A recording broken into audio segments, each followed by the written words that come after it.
I served my country for 25 years, earned the rank of Major General, and commanded thousands of soldiers in 3 war zones. But my own family was too ashamed of my uniform to invite me to my sister's wedding. That is, until a mysterious guest stood up during the reception, saluted me, and announced something that made my entire family's faces turn white with shock. The taxi's engine hummed to a stop outside 1247 Maple Street. And I felt my heart do that familiar flutter it always did when I came home to Riverside, Connecticut. 25 years of military service had taken me to bases across the world, from Fort Bragg to Kandahar, from the Pentagon to forward operating bases in Syria. But this tree-lined street with its colonial houses and perfectly manicured lawns would always be home. I stepped out onto the familiar sidewalk, my polished black Oxfords clicking against the pavement. The October air was crisp and clean, carrying the scent of burning leaves and the distant sound of wedding preparations drifting from someone's backyard, probably the Hendersons, I thought, remembering how they always hosted elaborate parties that the whole neighborhood could hear. But as I approached our family's brick colonial with its white shutters and wraparound porch, I realized the sounds weren't coming from the Hendersons' house.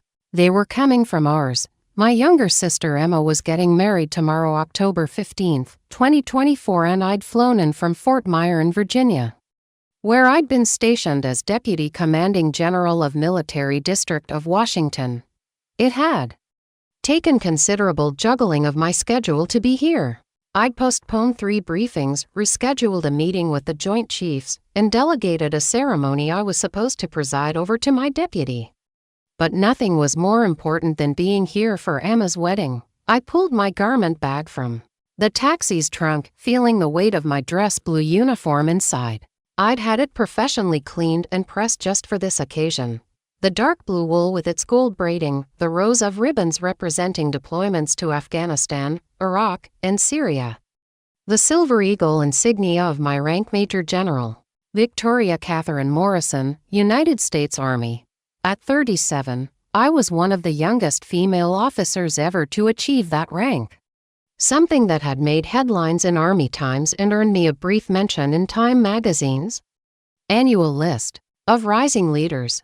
The pride I felt in that uniform, in everything it represented, was something I'd carried with me through every difficult assignment, every sleepless night in a combat zone, every moment when I'd questioned whether the sacrifices were worth it. That uniform represented not just my service, but the service of every soldier I'd ever commanded, every mission we'd completed, every life we'd protected. As I walked up the brick pathway, past the perfectly trimmed hedges and the flowering Mum's mom planted every fall, I imagined Emma's face when she saw me in full dress uniform tomorrow. When we were little girls, she used to love when I'd come home from West Point in my cadet grays. She'd make me march around the living room while she pretended to be a general reviewing the troops. When I grow up, she used to say, I want to be brave like you, Vicky.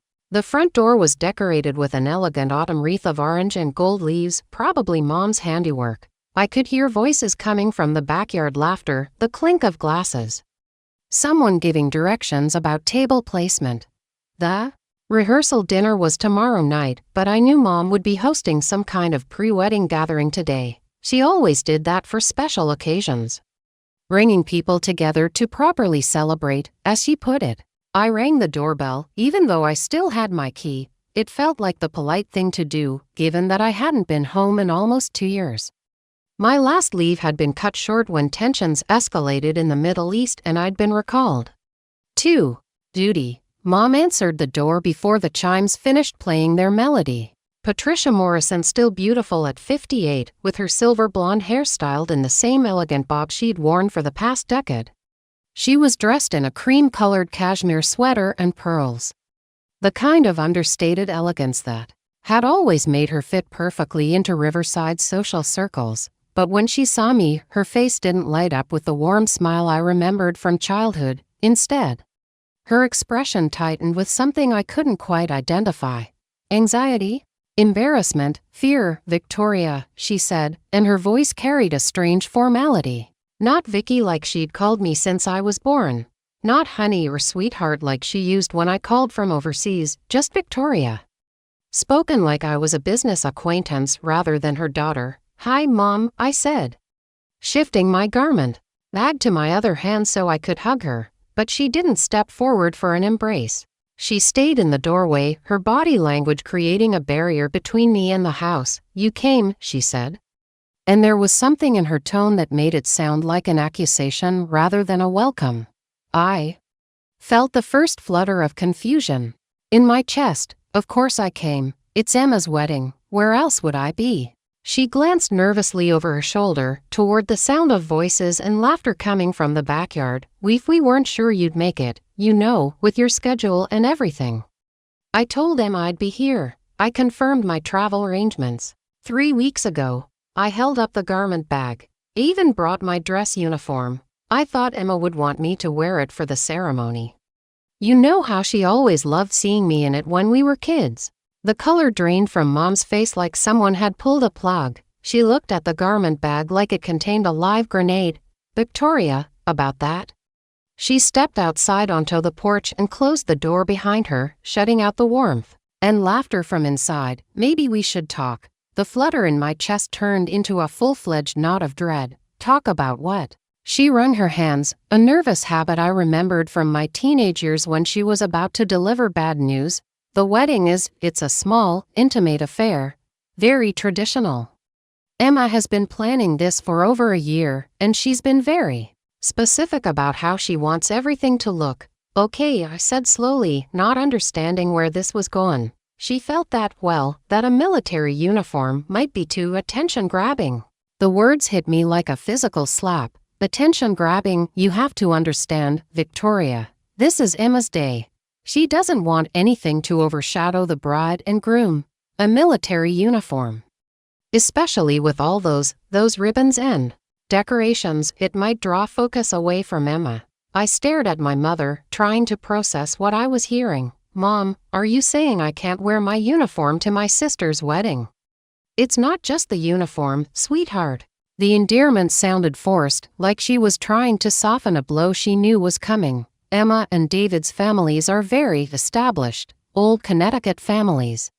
The Weatherbys have been in Riverside since the 1800s. David's father is Judge Harrison Weatherby, from the federal court in Hartford. His mother, Patricia Weatherby, chairs the Colonial Dames and the Historical Society." I knew the name. Judge Weatherby was notorious for his conservative views and harsh sentences.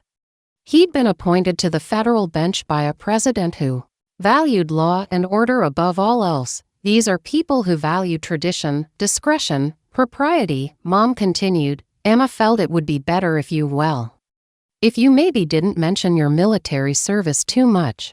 Just for the day." The words settled on me like a weight I couldn't lift. 25 years of service. 3 combat deployments where I'd led soldiers into harm's way and brought them home safely.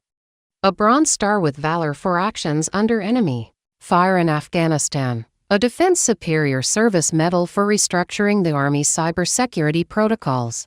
Commendations from 4 different commanding generals, rising through the ranks to become one of the youngest female major generals in Army history. And my own mother was asking me to hide it like it was something shameful? "I don't understand," I said quietly. "What's wrong with my military service?" Mom looked around nervously, as if the neighbors might be listening. "Nothing's wrong with it, honey. It's just these people, they have certain expectations. They're not used to military people." Military people, the phrase felt like acid in my mouth.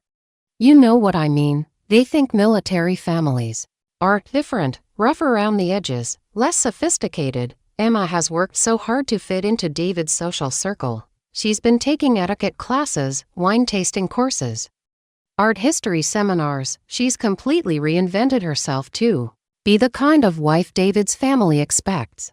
I thought about my sister, brilliant, funny Emma, who used to build blanket forts with me and dream about traveling the world. Emma, who had gotten a full scholarship to Yale but dropped out after 2 years because she said college was too theoretical. Emma, who had drifted from job to job before meeting David Weatherby III at a charity gala 2 years ago. "Where is Emma?" I asked. "I want to talk to her." "She's at the Riverside and getting ready for tomorrow." "Victoria, please understand this isn't personal. Emma loves you, we all love you. But this wedding is important for David's career. He's up for partner at his law firm. And his father has connections that could help. They can't have anything that might make the Weatherby family uncomfortable. The knot in my stomach was getting tighter. And my military service makes them uncomfortable. It's not that simple. It's just they prefer things to be understated, traditional. They don't really understand military culture. And they might see it as, well, as trying too hard to be the center of attention. I felt like I was drowning in my own confusion. Mom, I'm not military culture. I'm not trying to be the center of attention. I'm your daughter. I'm Emma's sister. I'm proud of my service, and I thought my family was proud of it too. She reached out and touched my arm, and I could feel her hand trembling. We are proud. Sweetheart, of course we are, but sometimes pride needs to be private. I pulled my arm away. Private, Emma just wants tomorrow to go smoothly. No drama, no awkward questions, no complications. Complications. I repeated the word like it was foreign. Is that what I am now? A complication? Before Mom could answer, I heard the back door slide open and Dad's voice calling out, Patricia, who's at the door? Colonel Robert Morrison, retired Army, 30 years of service, appeared in the doorway. He was dressed in khakis and a polo shirt, looking like any other suburban retiree preparing for his daughter's wedding. When he saw me, his face went through the same transformation Mom's had: initial recognition followed by something that looked suspiciously like guilt. Victoria, he said. And his voice carried the same formal distance Mom's had. You made it. Hi, Dad. I waited for him to step forward, to embrace his daughter who he hadn't seen in 2 years. Instead, he stayed behind Mom, his hands shoved deep in his pockets. We were just discussing the wedding arrangements, Mom said quickly. Dad nodded. Emma's worked very hard to make this perfect. We all want to support her vision. Her vision apparently doesn't include her sister wearing her military uniform, I said. Dad's jaw tightened. Victoria, you have to understand the social dynamics at play here. The Weatherby family moves in very specific circles.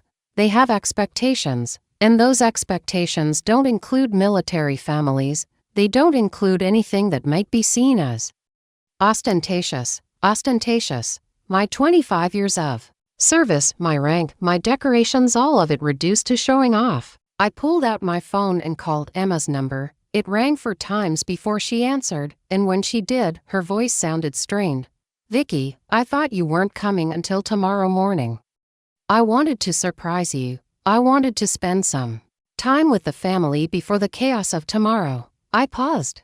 Mom and Dad are telling me you don't want me wearing my uniform to your wedding. The silence stretched so long I thought the call had dropped. Finally, Emma sighed. And it was the sound of someone who'd been dreading this conversation. It's complicated, Vicky. How is it complicated? I'm your sister. I'm proud of my service. I thought you'd want me to wear my dress uniform. I do want you there. Of course I do. But David's family is they're very traditional, conservative. His father is Judge Weatherby from the federal court, and his mother is Patricia Weatherby. She's basically Connecticut royalty. They're not really, they don't understand military people. There was that phrase again, military people, like I was some foreign species. Emma, what do you mean they don't understand military people? You know what I mean. They think military families are different, loud, aggressive. They prefer things to be subtle, elegant, refined. David's been working so hard to make partner at Cromwell, Hartley and Associates, and this wedding is important for his career. A lot of the senior partners will be there, along with their wives. David's father has connections that could open doors for him. I felt like Alice falling down the rabbit hole, where everything I thought I knew was being turned upside down. Emma, I'm not loud or aggressive. I'm your sister who happens to be a major general in the United States Army.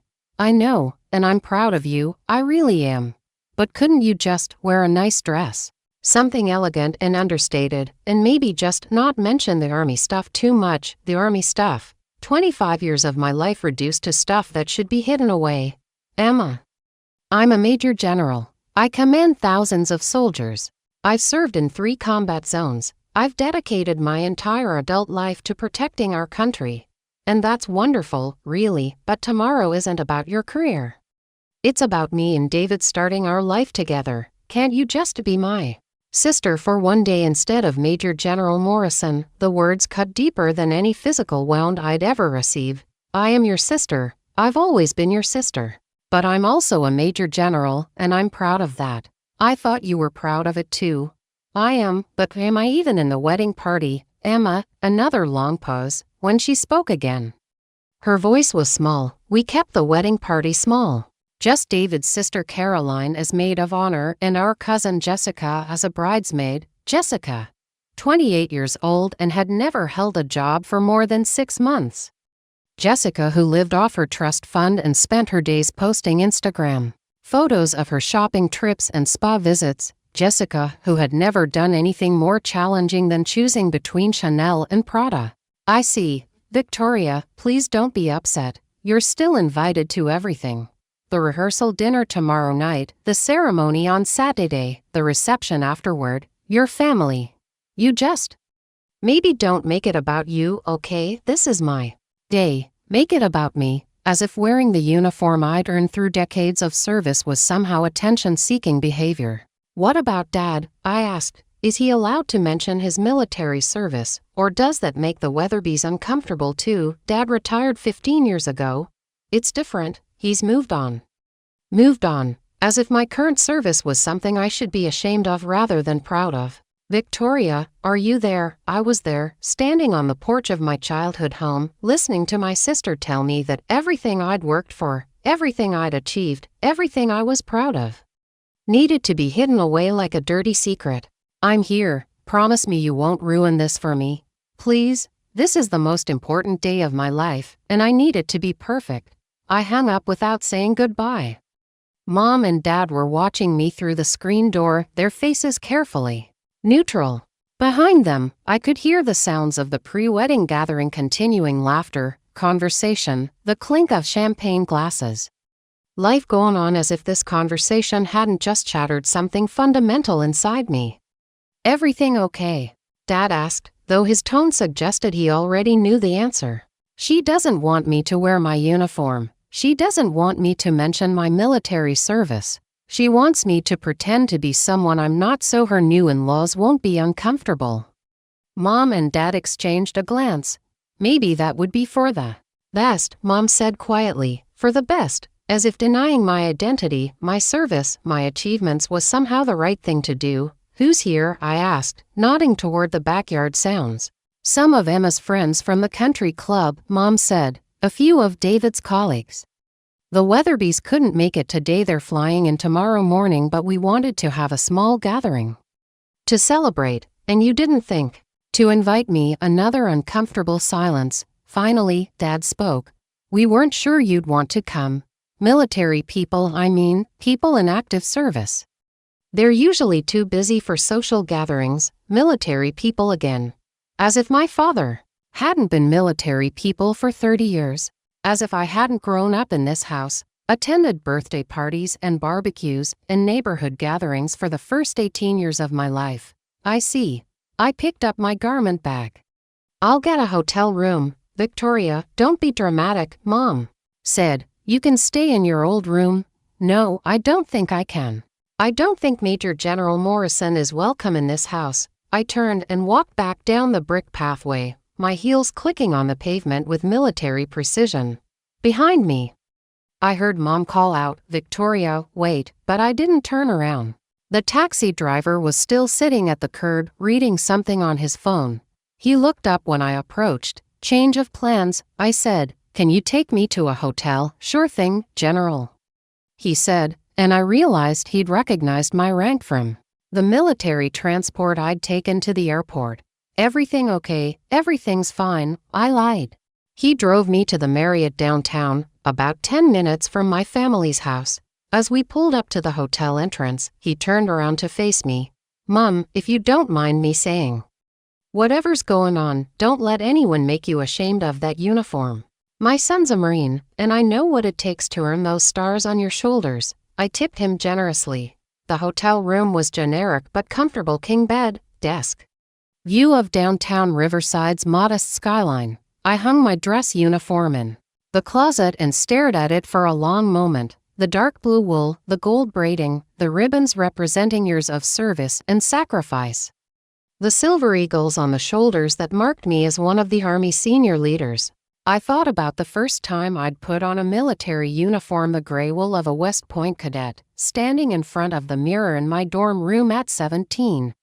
Feeling like I was stepping into my destiny, I thought about the day I'd received my commission as a second lieutenant, Mom and Dad beaming with pride in the audience. I thought about every promotion ceremony, every deployment, every moment when wearing this uniform had meant something. My phone buzzed with a text from Emma. "Please don't ruin this for me." I set the phone aside and ordered room service.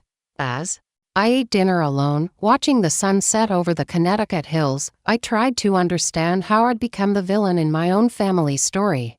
How had serving my country, achieving success, rising to one of the highest ranks in the military, become something to be ashamed of? My phone rang. It was my aide-de-camp, Captain Jennifer Walsh, calling from Fort Bragg. "General Morrison, I wanted to check in about your schedule for next week. What's the status on the briefing for the Secretary of Defense moved to Tuesday morning? Your presentation on the cybersecurity initiative is ready for review when you return." Captain Walsh had served under me for 2 years. She was brilliant, dedicated, and had a master's degree in computer science from MIT. She was also 26 years old and engaged to marry another Army officer next spring. Captain Walsh: "Can I ask you a personal question?" "Of course, Mum." "When you get married next year, will you be wearing your dress uniform?" "Yes, ma'am. My fiancé and I are both planning to wear our uniforms." "Why do you ask?" "Just curious." "Carry on, Captain." After I hung up, I sat in the hotel room's single chair and tried to make sense of the last few hours. My sister was marrying into a family that saw my military service as an embarrassment. My parents were going along with it, and I was sitting alone in a hotel room, wondering when I'd become an unwelcome guest at my own family's celebrations. I thought about all the soldiers I'd commanded over the years, men and women who'd left their families to serve their country, who'd missed birthdays and anniversaries and graduations because duty called. I thought about the letters I'd written to parents and spouses, explaining why their loved ones wouldn't be coming home. I thought about the flag ceremonies, the military funerals, the moments when the weight of command had nearly crushed me. And through it all, I'd held onto the belief that what we were doing mattered, that service was honorable, that the uniform meant something. But sitting in that hotel room, staring at my dress uniform hanging in the closet, I felt something I'd never experienced in 25 years of military service: shame. Not shame for what I'd done, but shame for being made to feel like I should hide it. My phone buzzed again. Another text from Emma: "I love you, but please understand, this is bigger than just one day." I turned off the phone and went to bed. The next morning, Friday, the day before the wedding, I woke up to the sound of my alarm at 0530, just like I had for the past 25 years. Habits formed in military service die hard. I went for a run through downtown Riverside, past the colonial houses and perfectly manicured lawns, past the country club where Emma and David had met, past the church where they'd be married tomorrow. When I returned to the hotel, there was a message waiting for me at the front desk, handwritten on expensive stationery with my mother's perfect penmanship: "Victoria, please come to lunch today at the country club, 1 p.m. We need to talk. Love, Mom." I showered and dressed in civilian clothes: a navy blue blazer, white blouse, gray slacks, the kind of outfit that would fit perfectly into the country club's understated elegance. The kind of outfit that revealed nothing about who I really was or what I'd accomplished. But as I prepared to leave for lunch, I made a decision that would change everything, not just about the wedding, but about who I was willing to be and who deserved to be in my life. I was done hiding. The Riverside Country Club sat on a hill, overlooking the Connecticut River, its white colonial facade and manicured grounds representing everything my family aspired to but had never quite achieved. Dad's military pension and Mom's part-time job at the local art gallery had never been enough to afford membership here. But Emma's engagement to David Weatherby III had opened doors that had been closed to the Morrison family for decades. I arrived at exactly 1 p.m., my civilian clothes carefully chosen to blend in with the country club aesthetic, navy blazer, white silk blouse. Gray wool slacks, the uniform of Connecticut respectability. But as I walked through the mahogany-paneled lobby with its oil paintings of long-dead members and crystal chandeliers, I felt like an imposter in my own skin. The maitre d' led me to a table on the enclosed terrace overlooking the 18th green. Mom was already there, dressed in a pale pink Chanel suit that I suspected was borrowed or rented for the occasion. She looked up as I approached, and I could see the tension in her shoulders, the carefully applied makeup that couldn't quite hide the dark circles under her eyes. "Thank you for coming," she said as I sat down. Her voice was soft, apologetic, but there was something else underneath, a steely determination that I recognized from my childhood. Whenever she'd made up her mind about something, I almost didn't, I said honestly. The waiter appeared, a young man in a crisp white shirt and black vest who looked like he was working his way through college. "Good afternoon, ladies. Can I start you off with something to drink?" "I'll have a glass of the Sancerre," Mom said without consulting the wine list. "Water, please," I said, when the waiter left. Mom folded her hands on the white linen tablecloth and looked directly at me for the first time since I'd arrived. "Victoria, we need to talk about tomorrow." I thought we already did. Not really. Yesterday that was just shock. Today we need to have an honest conversation about what's best for everyone. I leaned back in my chair. Everyone, the family, Emma's future, your relationship with all of us. The waiter returned with Mom's wine and my water. She took a sip before continuing, and I could see her gathering courage from the alcohol. "Emma called me this morning. She was crying." Mom's voice carried the weight of maternal concern. "She said you hung up on her yesterday. And she's terrified you're going to do something to ruin her wedding." "What exactly does she think I'm going to do?" "She thinks you might show up in your uniform anyway. Or that you might make a scene about not being in the wedding party. Or that you might tell people about your military service in a way that makes the Weatherbys uncomfortable." I stared at my mother. "She's afraid I might tell people what I do for a living." "It's not that simple, Victoria, and you know it. This isn't about hiding your career. It's about reading the room. Understanding social dynamics, being sensitive to other people's comfort levels with my military service." Mom sighed. "The Weatherbys come from a very different world than we do. Judge Weatherby's grandfather was a Connecticut Supreme Court justice. His great-grandfather was a governor. Patricia Weatherby's family founded one of the oldest banks in Hartford. These are people who've never had to worry about money, never had to move every few years for a job, never had to send their children to public schools because they couldn't afford private ones. And that makes my military service inappropriate." "How?" "It doesn't make it inappropriate. It makes it foreign, incomprehensible. They don't understand why someone would choose a military career when they could have stayed home and married well and lived a comfortable life." The words hung between us like a confession she hadn't meant to make. I could see the moment she realized what she'd said, that she'd revealed not just the Weatherby's prejudices, but her own. "Is that what you think I should have done, Mom? Stayed home and married well?" Her face flushed. "That's not what I meant, isn't it? You just described their version of success. And it sounds suspiciously like what you always wanted for me and Emma. Marriage to the right kind of man, membership in the right clubs, the right social circles. There's nothing wrong with wanting security for your daughters." "Security, Mom? I'm a major general in the United States Army. I have more job security than 99% of the population. I have a pension that will take care of me for life. I own my own home, I have savings, investments, but you're alone." The words came out like a shot, sharp and immediate. Mom's eyes widened as if she was surprised she'd said them out loud. The truth settled between us like a heavy stone. I was alone.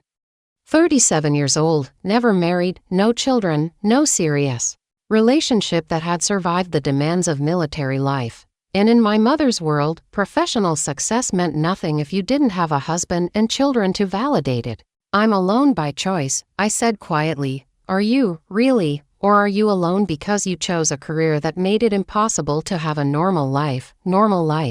There was that judgment again. Wrapped in maternal concern but sharp as a blade. Mom, I've had relationships. I've had opportunities to get married. I chose my career because I believed in service, in something bigger than myself. I chose to lead soldiers. To protect our country, to make a difference. And what do you have to show for it? The question hit me like a physical blow. I thought about my office at Fort Bragg, the photos on my desk of soldiers I'd commanded, the commendations on my wall. The flag that had been draped over the coffin of a soldier who died under my command in Afghanistan, a flag his widow had given me because she said I'd loved him like a brother. I have the respect of the soldiers I've served with. I have the knowledge that I've made a difference in the world. You have a lonely hotel room and a sister who's afraid you're going to embarrass her at her wedding.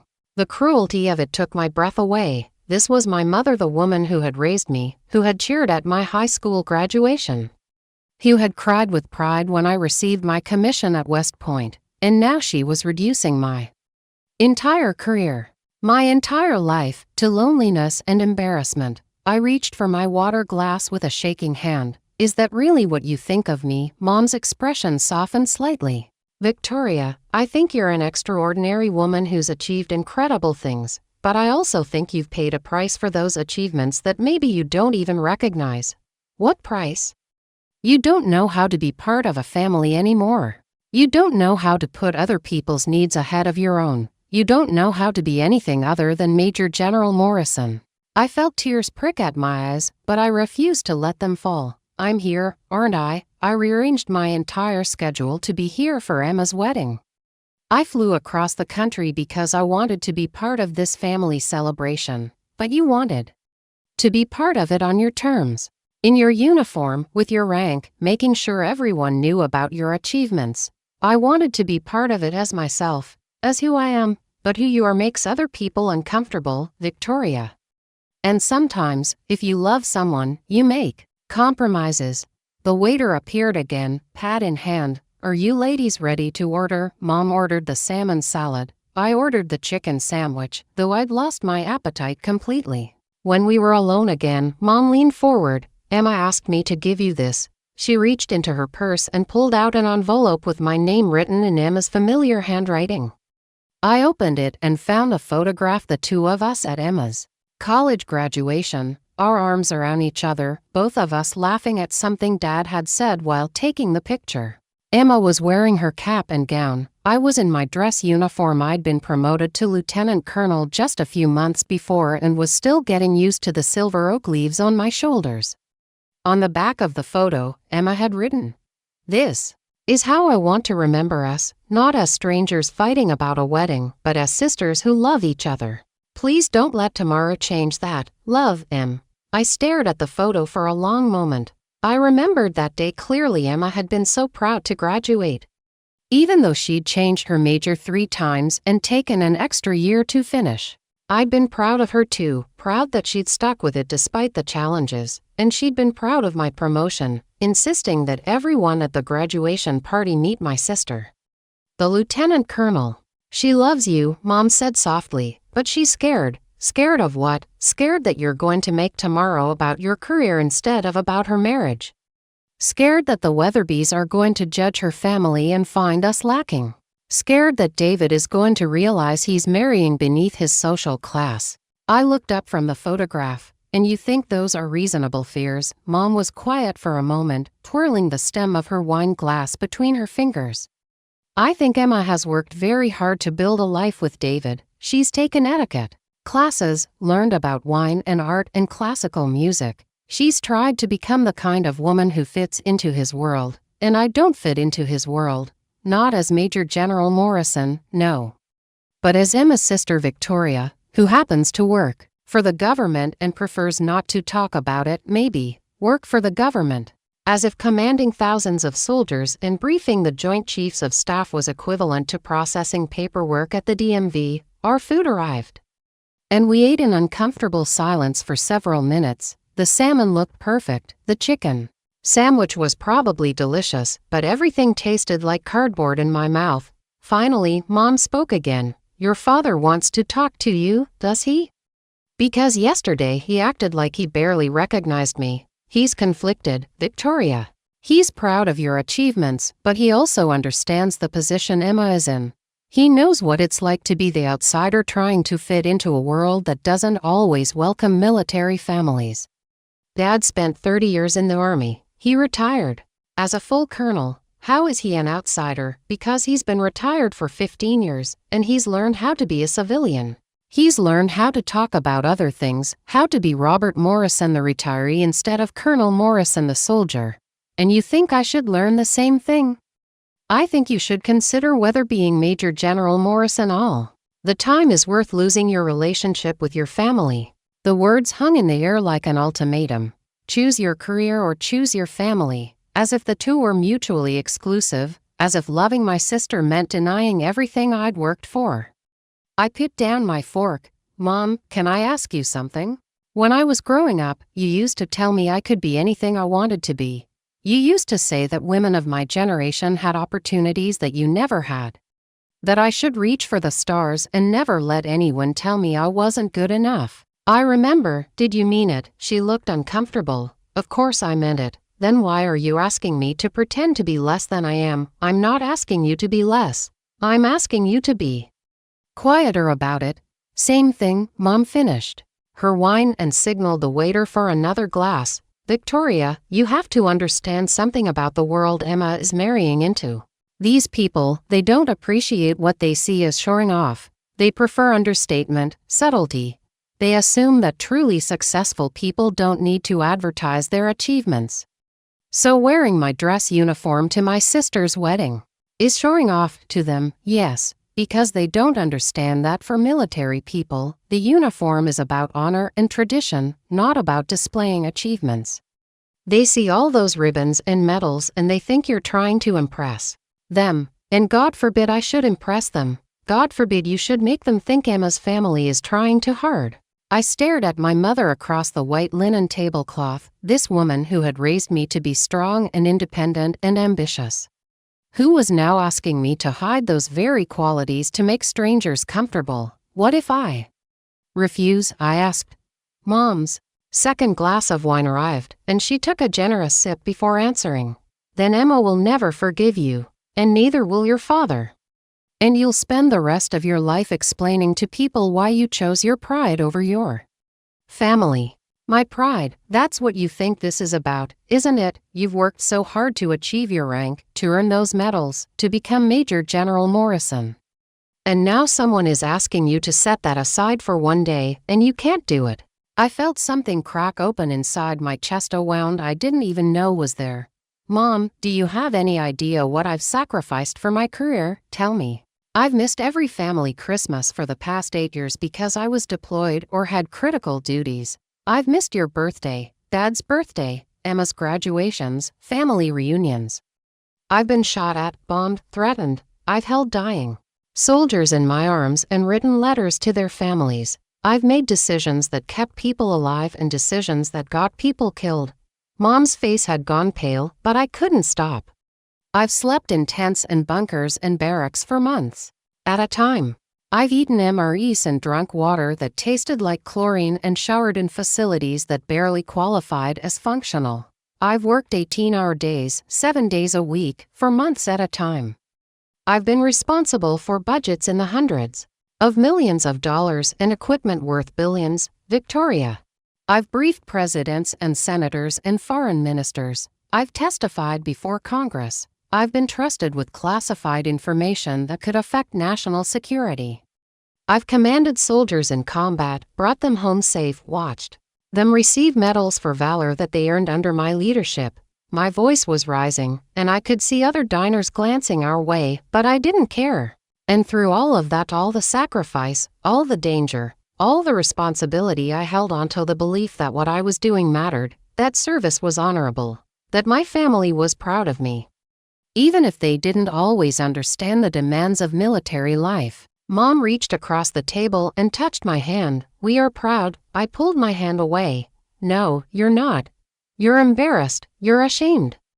You think I've wasted my life chasing rank and medals instead of finding a husband and having children. You think I'm selfish and prideful and attention-seeking. You think I'm the kind of person who would ruin her sister's wedding just to show off. That's not it is true, Mom. Because if you were proud of me, you wouldn't ask me to hide who I am. If you respected my service, you wouldn't reduce it to government work. If you loved me for who I am instead of who you wish I was, you wouldn't see it as a choice between my pride and my family. I stood up, throwing my napkin on the table. You want to know what I've sacrificed for my career? I've sacrificed having a family that understands me. I've sacrificed having parents who see my achievements as something to celebrate instead of something to hide. I've sacrificed having a sister who wants me at her wedding as her sister, not as some sanitized version of myself. Mom's eyes were filled with tears now. Victoria, please sit down. People are staring. Let them stare. Let them see a military officer who's tired of being asked to apologize for her service. I picked up my purse and started to walk away, then turned back. You know what the real tragedy is, Mom. I came home hoping to share this moment with you. I thought you'd want to see me in my dress uniform at Emma's wedding. I thought you'd be proud to introduce me to the Weatherbys as your daughter, the Major General. I thought maybe, for once, my family would celebrate my achievements instead of treating them like an embarrassment. Victoria, but you're right about one thing. I don't know how to be anything other than Major General Morrison. Because that's who I am. That's who I've spent 25 years becoming. And if that makes me unsuitable for Emma's wedding, then maybe I don't belong there. I walked out of the country club dining room, through the mahogany-paneled lobby, past the oil paintings of distinguished members who had probably never served a day in military service but were considered more respectable than I was. The valet brought my rental car around, and as I drove back toward town, my phone started buzzing with calls and texts. Mom, calling to apologize or argue further. Emma, texting frantic messages about not ruining her wedding. Dad, leaving a voicemail, asking me to be reasonable, but I didn't answer any of them. Instead, I drove to the hotel and sat in my room, staring at my dress uniform hanging in the closet. 25 years of service, 3 combat deployments, the Bronze Star with Valor, the Defense Superior Service Medal, the respect of my peers, and the soldiers I'd commanded, and my own family wanted me to hide it all because it made other people uncomfortable. I thought about calling Captain Walsh, or my mentor General Harrison who had sponsored my promotion to flag rank, or any of the dozens of military colleagues who would understand what I was feeling. But I didn't want understanding from people who already respected military service. I wanted it from the people who were supposed to love me regardless. My phone buzzed with another text from Emma.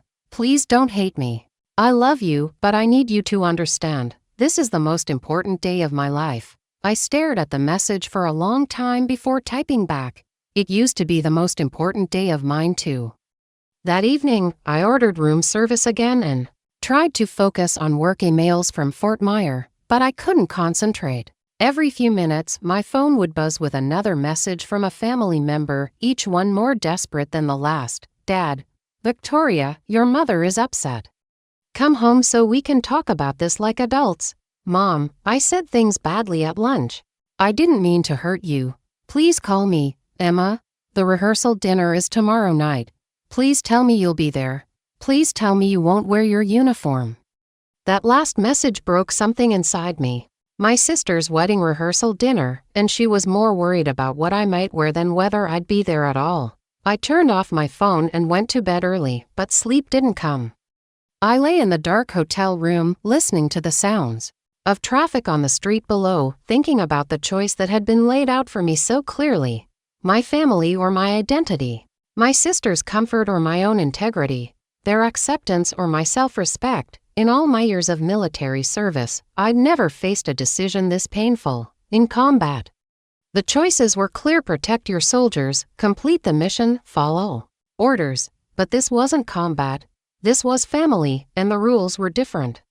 And I was beginning to understand that I might have to choose between the two things I'd always thought I could have: my career and my family's love. As I finally drifted off to sleep sometime after midnight, I made a decision that would set everything else in motion. I wasn't going to hide anymore. I wasn't going to pretend to be someone I wasn't, and I wasn't going to let anyone, even my own family, make me ashamed of 25 years of honorable service. Tomorrow was the rehearsal dinner, and I was going to attend, but I was going to attend as Major General Victoria Morrison, United States Army. And if that made people uncomfortable, then maybe it was time for them to examine why a woman's military service threatened them so much. I was done apologizing for who I had become. The next morning arrived with the kind of crisp October clarity that makes Connecticut famous. I woke at 0530 as always, but instead of my usual run, I spent an hour in careful preparation. Today was Emma's wedding day, and I had made my decision about how I would attend. I showered and styled my hair in the I've briefed presidents and senators and foreign ministers. I've testified before Congress. I've been trusted with classified information that could affect national security. I've commanded soldiers in combat, brought them home safe, watched them receive medals for valor that they earned under my leadership. My voice was rising, and I could see other diners glancing our way, but I didn't care. And through all of that, all the sacrifice, all the danger, all the responsibility, I held on to the belief that what I was doing mattered, that service was honorable, that my family was proud of me. Even if they didn't always understand the demands of military life. Mom reached across the table and touched my hand. We are proud. I pulled my hand away. No, you're not. You're embarrassed. You're ashamed. You think I've wasted my life chasing rank and medals instead of finding a husband and having children.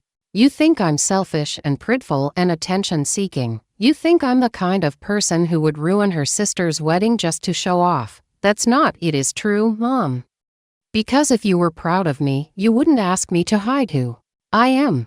If you respected my service, you wouldn't reduce it to government work. If you loved me for who I am instead of who you wish I was, you wouldn't see it as a choice between my pride and my family. I stood up, throwing my napkin on the table. You want to know what I've sacrificed for my career? I've sacrificed having a family that understands me. I've sacrificed having parents who see my achievements as something to celebrate instead of something to hide. I've sacrificed having a sister who wants me at her wedding as her sister, not as some sanitized version of myself. Mom's eyes were filled with tears now. Victoria, please sit down. People are staring. Let them stare. Let them see a military officer who's tired of being asked to apologize for her service. I picked up my purse and started to walk away, then turned back. You know what the real tragedy is, Mom. I came home hoping to share this moment with you. I thought you'd want to see me in my dress uniform at Emma's wedding. I thought you'd be proud to introduce me to the Weatherbys as your daughter, the Major General. I thought maybe, for once, my family would celebrate my achievements instead of treating them like an embarrassment. Victoria, but you're right about one thing. I don't know how to be anything other than Major General Morrison. Because that's who I am. That's who I've spent 25 years becoming. And if that makes me unsuitable for Emma's wedding, then maybe I don't belong there. I walked out of the country club dining room, through the mahogany-paneled lobby, past the oil paintings of distinguished members who had probably never served a day in military service but were considered more respectable than I was. The valet brought my rental car around, and as I drove back toward town, my phone started buzzing with calls and texts. Mom, calling to apologize or argue further. Emma, texting frantic messages about not ruining her wedding. Dad, leaving a voicemail, asking me to be reasonable. But I didn't answer. And then there was me, in a military dress uniform that stood out like a beacon in this sea of muted elegance. I saw my parents enter and take their seats in the front row. Dad was in a dark suit that looked like it had been purchased specifically for this occasion. Mom wore a pale blue dress and jacket that probably cost more than she usually spent on clothes in 6 months. They didn't look back to see where I was sitting, but I caught Mom's shoulders tensing when she undoubtedly heard the whispers about the woman in uniform. At exactly 2 p.m., the processional began. David and his groomsmen entered from the side, all of them looking like they'd stepped out of a magazine spread about proper Connecticut weddings. David was handsome in a bland, forgettable way, the kind of man who looked exactly like what Central Casting would order for privileged young lawyer from old money family. The bridesmaids came down the aisle next, including our cousin Jessica. In a pale pink dress that probably cost more than most people's monthly rent, she glanced around the church with the self-satisfied smile of someone who had never doubted her place in the world. Never had to prove her worth, never had to choose between her identity and her family's approval. And then came Emma. My breath caught in my throat. She was absolutely beautiful in a way that transcended the expensive dress and professional makeup. She glowed with happiness, her face radiant as she walked down the aisle on Dad's arm. For a moment, all the hurt and anger of the past 2 days faded away, and I was just a sister watching her little sister get married. Emma's eyes scanned the congregation as she walked, and when she saw me in my uniform, her smile faltered slightly, not with anger or embarrassment, but with something that looked like sadness. As if she was mourning the loss of something we'd once shared. The ceremony was traditional and elegant, exactly what Emma had wanted. The vows were classic. The music was Bach and Pachelbel. The atmosphere was reverent and refined. I listened to Emma promise to love and honor David, watched them exchange rings, felt my heart swell with love for my sister even as I grieved for the relationship we were losing. During the ceremony, I noticed a man sitting 2 rows ahead of me who kept glancing back in my direction.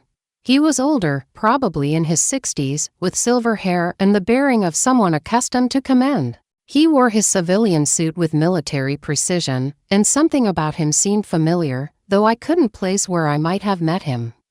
The ceremony concluded with the traditional kiss and recessional. Emma and David walked back down the aisle as husband and wife, followed by their wedding party and families.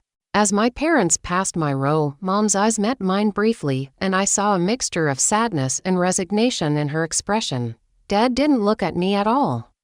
The reception was being held at the Riverside Country Club, the same place where Mom and I had our confrontation the day before. I considered not attending. I'd made my statement by wearing my uniform to the ceremony. And I wasn't sure I had the emotional energy for several more hours of being treated like an unwelcome intruder at my own sister's wedding, but something told me to stay. Maybe it was stubbornness, maybe it was hope that the day might still be salvaged, or maybe it was just military training that you don't retreat from a mission until it's completed. The country club's ballroom had been transformed into an autumn wonderland with gold and burgundy flowers, candles everywhere, and tables set with the kind of crystal and china that most people only see in museums. The guest list was exactly what I'd expected. Connecticut society at its most refined and exclusive. I found my assigned seat at a table near the back of the room, as far from the head table as possible without actually being in the parking lot.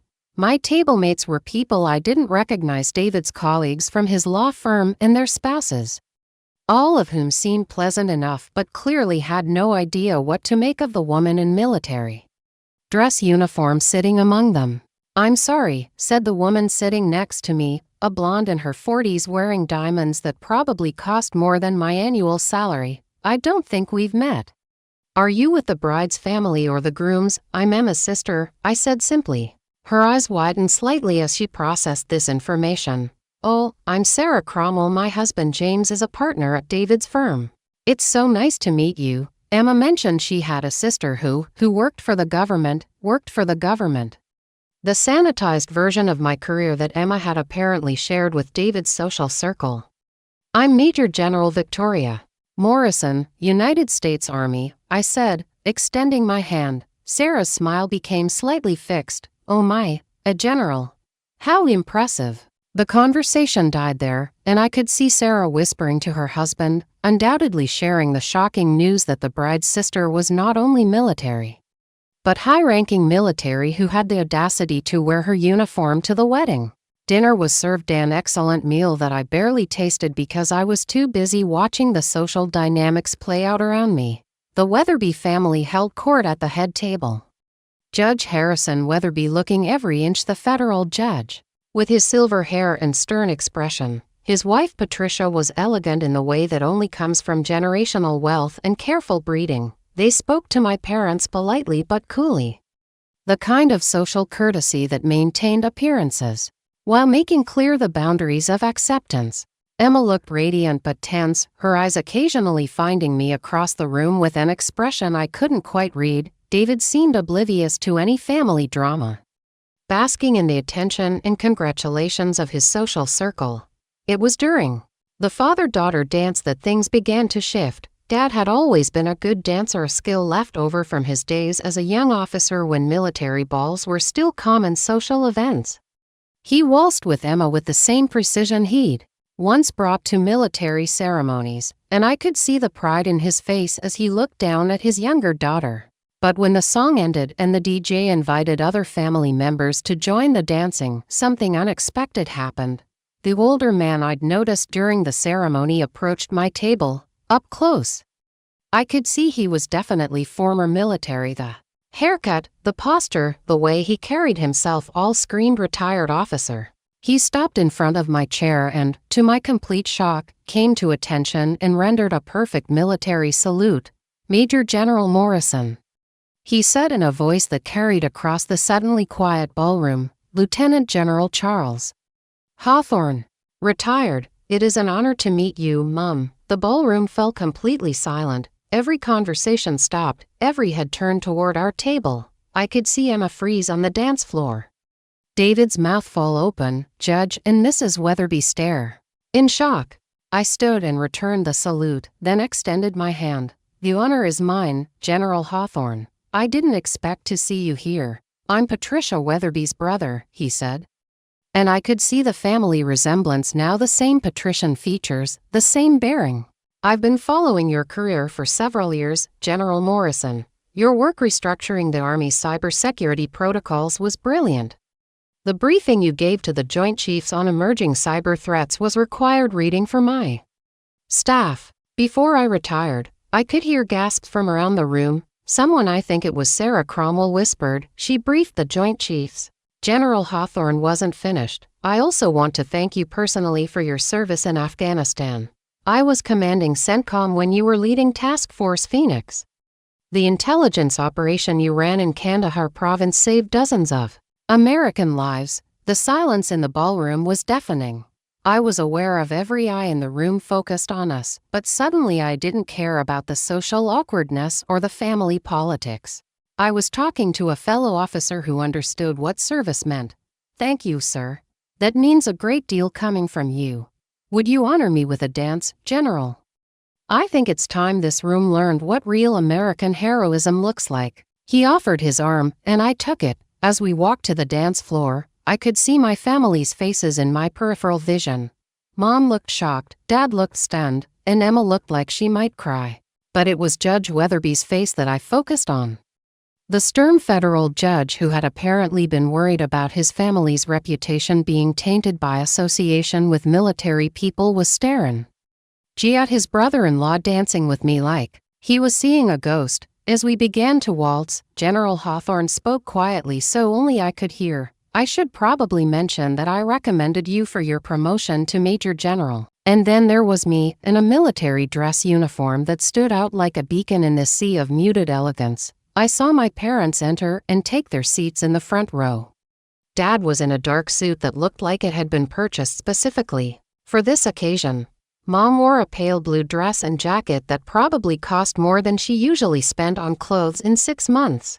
They didn't look back to see where I was sitting, but I caught Mom's shoulders tensing when she and, as the evening wound down, I found myself surrounded by family and new friends, all of whom wanted to hear about my military service. The uniform that had been seen as inappropriate and attention-grabbing earlier was now being treated with the respect it deserved. General Hawthorne approached me one final time before leaving. "General Morrison, I hope you'll consider something." "What's that, sir?" "I serve on the board of the Women's Military Leadership Institute. We're always looking for distinguished female officers to speak at our conferences. Your story rising to flag rank, serving in combat, balancing military service with family relationships would be inspiring to young women considering military careers." I thought about the past few days, about the choice between hiding my identity in losing my family's acceptance, about the courage it had taken to wear my uniform despite their objections, about the lesson that had been learned about not judging military service based on civilian prejudices. "I'd be honored, sir."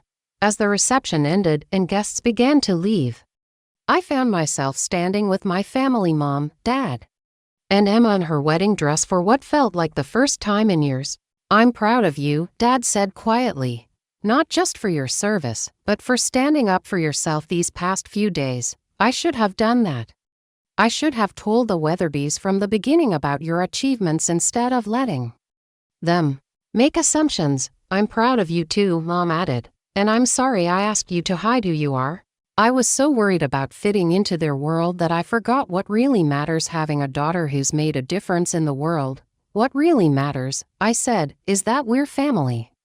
And families support each other even when they don't understand each other's choices." Emma hugged me one more time. "Thank you for being my sister. Thank you for serving our country. And thank you for not letting anyone, including me, make you ashamed of who you are." As I drove back to the hotel that night, still in my dress uniform, I reflected on the events of the day. I had come to Connecticut hoping to celebrate my sister's wedding as part of a loving family. I had found myself fighting for the right to exist as my authentic self, but in the end, the truth had won. My service had been recognized and respected. My family had learned to see my achievements as sources of pride rather than embarrassment. And I had learned that sometimes the most important battles are fought not on foreign battlefields, but in the hearts and minds of the people we love. The next morning, I packed my dress uniform carefully in its garment bag, the same way I had thousands of times before. But this time, it felt different.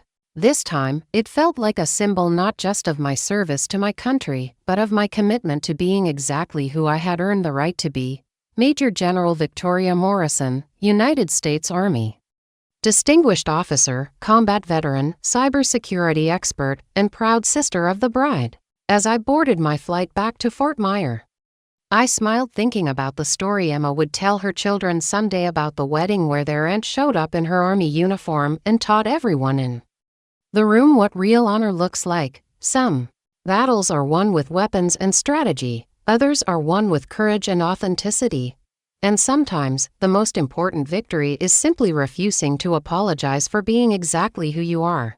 In the end, the woman they had called attention-seeking and inappropriate was revealed to be one of the most distinguished guests at the wedding. The family that had been ashamed of her military service learned to see it as their greatest source of pride. And the sister who had asked her to hide her achievements learned that some things are too important to keep secret. Justice doesn't always come from courtrooms or official recognition. Sometimes it comes from having the courage to stand up for your own worth, even when the people you love can't see it. And sometimes the most powerful statement you can make is simply showing up as yourself, uniform and all. Up next, you've got two more standout stories right on your screen. If this one hit the mark, you won't want to pass these up. Just click and check them out. And don't forget to subscribe and turn on the notification bell so you don't miss any upload from us.